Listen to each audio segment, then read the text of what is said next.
entidades de gestión o derechos de autor. Pero, ¿qué es exactamente la propiedad intelectual?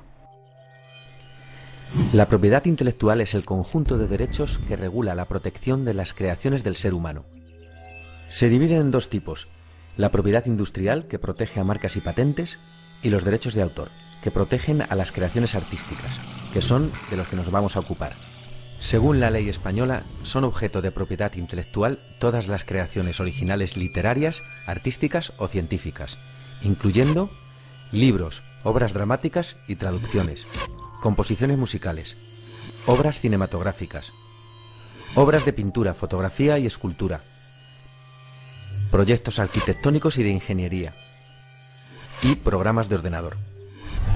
La ley distingue distintos tipos de derechos de autor.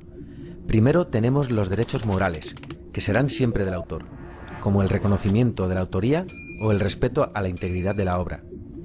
También tenemos los derechos de explotación, que son transferibles, como los derechos de reproducción o los de difusión pública. La ley determina también la duración de esos derechos de explotación. Es lo que se conoce como copyright. Actualmente la ley reconoce la protección de una obra hasta 70 años tras la muerte del autor, pasando esta entonces a dominio público. ¿Pero de dónde vienen este sistema y esta duración?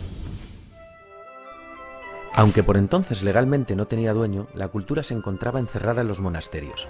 Pero en 1439 Gutenberg inventó la imprenta, y esto lo cambió todo. La cultura empezó a circular.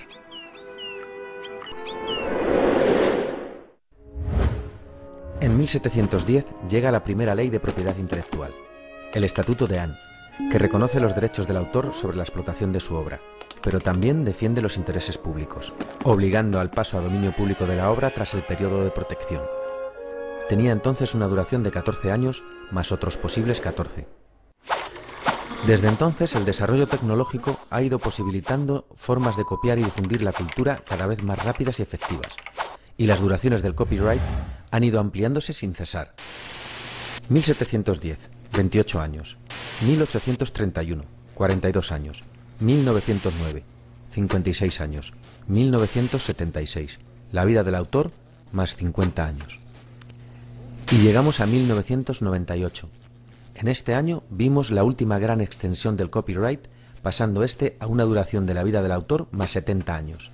Esta última extensión se produjo casualmente justo cuando un conocido ratón estadounidense iba a pasar a dominio público, y con él los cientos o miles de millones de dólares generados por su imagen.